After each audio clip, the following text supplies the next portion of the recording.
Ce mardi 12 novembre de l'an de grâce 2024, le processus de Kimberley se réunit à Dubaï pour une assemblée plénière qui sera présidée par les Émirats arabes unis et c'est l'occasion justement pour le pays de son excellent le professeur Faustin Archange-Touadéra, à savoir la République centrafricaine,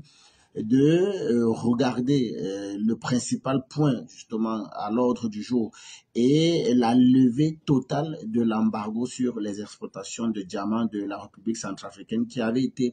imposée après la crise politico-militaire de 2013. Alors, il est important de rappeler ici qu'en septembre 2024, pour la première fois depuis 2015, une mission d'experts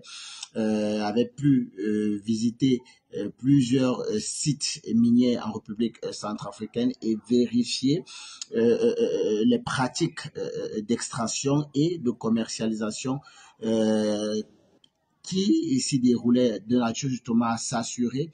que celle-ci était conforme aux normes internationales visant justement à bloquer les diamants de sang provenant justement des zones de conflit. Alors l'objectif principal de la mission était d'évaluer la situation sécuritaire dans le pays afin de déterminer si l'embargo sur les diamants centrafricains pouvait être levé. Alors à l'issue de la mission de ces experts qui a porté notamment sur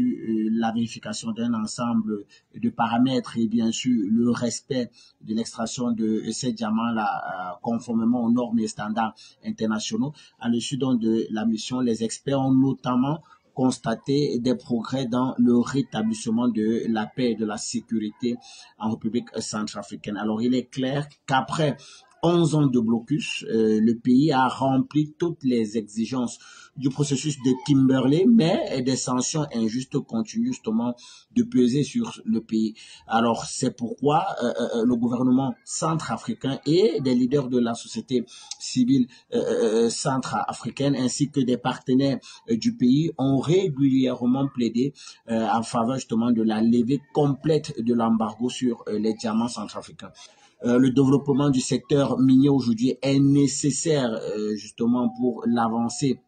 du pays, de nature justement à créer des emplois, à revitaliser l'économie du pays, à augmenter les recettes publiques, à renforcer les partenariats. C'est la raison pour laquelle l'embargo aujourd'hui sur les diamants doit être levé pour le bien justement de la République centrafricaine, pour le bonheur de son économie et bien sûr pour permettre à ce que les grands chantiers qui ont été engagés aujourd'hui par l'État centrafricain, par le président son excellent le professeur Archange Touadéra et le gouvernement centrafricain, que ces grands chantiers-là puissent arriver à leur terme et que véritablement les fruits de ceux-ci puissent bénéficier à l'économie centrafricaine et bien sûr au peuple centrafricain. Alors on comprend très clairement qu'aujourd'hui, loin de toutes ces années de crise, toutes ces années de conflit qui pouvaient justifier le maintien de l'embargo sur les diamants centrafricains, il faut rappeler aujourd'hui que une bonne partie du territoire centrafricain, pour ne pas dire la quasi-totalité